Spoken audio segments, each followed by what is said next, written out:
পশ্চিম বর্ধমান আসানসোলের বিভিন্ন জায়গায় সতর্কতা জারি। গরমের তাপ বাড়ছে, সকাল থেকেই লোকজন দেখা গেল না। একটার পর থেকে রাস্তাঘাট পুরো শুনশান, লোকজন একেবারেই দেখা যাচ্ছে না।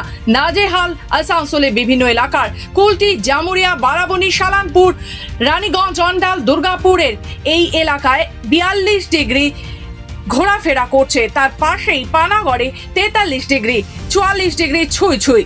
নাজেহাল এই জেলার বাসিন্দাদের তীব্র গরমে লোকজন নেই, রাস্তাঘাট একেবারে ফাঁকা। কবে বৃষ্টি হয় সেই আশায় রয়েছে বাসিন্দারা। অত্যাধিক গরমে নিজেকে বাঁচানোর জন্য জল তো সবসময় রাখতে হচ্ছে ব্যাগে, মানে একদম যেন বোতল খালি না হয়, সবসময় এক্সট্রা জল রাখতে হচ্ছে।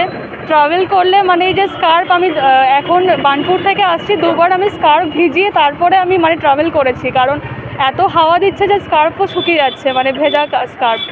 এখন এই গরমের জন্য আমরা যেটা সবথেকে বেশি করছি যে বাইরে তো খুব কমই বেরোচ্ছি আমরা লোকেরা, যাদের বাইরে কাজ নেই। কিন্তু যাদের বাইরে কাজ আছে, খুব আর্জেন্ট কাজ পড়ছে, তারা এই মোস্টলি নিজেকে ভালোভাবে ঢেকেই যাচ্ছে, বেশি বেশি করে জল খাওয়া, আর যত নিজেকে হাইড্রেট রাখতে পারছি আর কি, এইভাবেই থাকছি। যখন বেরোনো হবে এরকম মাস্ক বা এরকম কাপড় বেঁধে বা খুব নিজের জল খেয়ে ঘর থেকে বেরোনো, একদম হাইড্রেট হয়ে। আর তারপরে যতটা কম হোক বেরোনো, যাদের বাইরের কাজ তাদের এরকম প্রোটেকশন নিয়ে বেরোতে হবে।